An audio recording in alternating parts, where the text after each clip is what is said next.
Whew, that was cool. Pun entirely intended. Your efforts are impressive, little Hedgehog, but you are destined to fail, as the fat fool has failed before you. I'll get fat from eating your black hearts, you Eggman wannabes! Whoa! Growing up, I was always a bit odd when it came to loyalty to either Nintendo or Sega. So often you hear about console wars and which was better, but I grew up with Mario on the NES before checking out Sonic on the Genesis. And because of that, I love both characters. But there's no question that Mario's had the more successful career. However, Sonic has been making a comeback as of late with Sonic Colors and Generations, and it looked like he'd be continuing that trend with Sonic Lost World on the Wii U. Well, he does. Kinda. Let me explain. Sonic Lost World's story is typical of the series. Dr. Eggman is up to no good and it's up to Sonic and Tails to stop him. But Eggman has help this time in the form of the Deadly Six, though they must be forced to help him through the use of a specific device. When Sonic accidentally frees them, they take over Eggman's robot army and set out to destroy the world. In desperation, Sonic and Eggman have to team up to take them down. The story itself is about as basic as it can get, but I still found it enjoyable, mainly because the interactions between Sonic, Tails, and Eggman made for an interesting dynamic. It's a nice little bit of character development to see Tails hurt by Sonic's trust in the Doctor over his own mechanical know-how.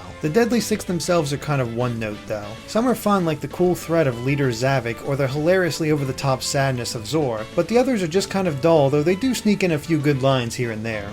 But a game like Sonic Lost World stands or falls based on its gameplay. Much has been made of the new control scheme. Sonic only does a light trot when pushing the control stick. The right trigger launches him into a run. The left trigger charges his spin dash and can be held down again after releasing it to keep up the momentum. While it does take some time to get used to, the control method does work. But Sonic himself feels a little imprecise. Sometimes it feels like he stomps on a dime, other times it feels like he's sliding on butter, and I'm not sure which conditions cause which. I adapted though because it wasn't that big of a problem, and the new parkour system is a lot of fun even though it's surprisingly underutilized except in specific sections that outright require it. It's a good new mechanic that I hope to see return in future games. I can't say the same about the Wisps, which is odd to say because I love the little guys in Sonic Colors. They added variety to the game and allowed you to explore inaccessible areas for fun secrets. In Lost World, however, they are a complete pace killer. The game grinds to a halt to explain to you exactly how to use the Wisp using gimmicky gamepad control, and they rarely lead you to anything other than more rings. And that's pointless as well, since earning 100 rings no longer gets you an extra life. It just gives you the sense that they were added in because they were popular in Sonic Colors, and they had to cram gamepad controls in there somewhere. Maybe it's just me, but I grew even more irritated with them when I realized there was no story explanation for their return either.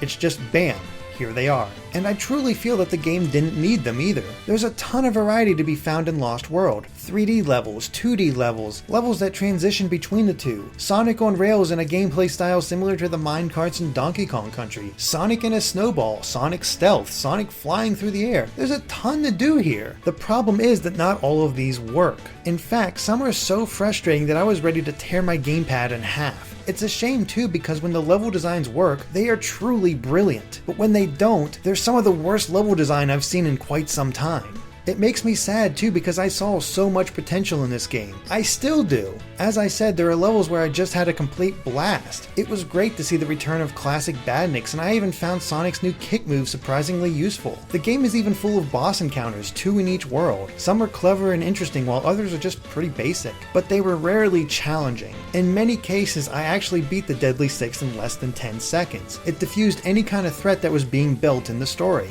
But as with most Sonic games, you can always count on the music being good and the graphics being gorgeous. There are some really classic tunes here that just get you pumped for a level or put a smile on your face. Surprisingly, there aren't any vocals either, just pure instrumentals that give the game a vibrant, classic feel without becoming chained to the past. Voice acting ranges between fantastic like with Sonic, Tails, Eggman, and Zavik, to almost irritating with Zaz and Amy. Overall though, I did like it. As I said, the graphics are also brilliant. Every level is bright and colorful without a hint of slowdown, and while many compared Lost World to Super Mario Galaxy, they never felt similar to me. Though the level designs themselves are very alike, Sonic never played with gravity the same way that Mario did. Instead, the focus was on interesting geometry for the levels, or an excuse to fill the game with pits. That underlines perfectly that this isn't a game about Sonic going fast. It has a much greater focus on Sonic the platformer. There are alternate paths to find, and you have to be careful as you're navigating navigating certain sections. I personally love the style, but I know a lot of people prefer Sonic for his speed. While it is there, don't expect many levels like those in Sonic Unleashed or Generations. Like most Sonic games, it's not exactly long with only 4 levels per world. There are bonus levels that pop up, but they'll only add an hour to the playtime at most. Of course, you can challenge each level in time attack mode, or track down the 5 red rings in each stage, so there is replayability for those seeking it. I came into Lost World wanting to love it, but I found that it lacked focus. Too often it was preoccupied with trying new things that more often than not didn't work. When the game concentrated on being a classic Sonic platformer, it was great. When it didn't, it was pure frustration. There's a good game in here, but all of the bad ideas make it simply average. It's for that reason I'm afraid I have to give it 3 stars out of 5. If you're a fan of Sonic or platformers in general, try it out for yourself. Otherwise, I can't recommend it. Thanks for watching, and be sure to keep an eye on GameXplain for more things gaming.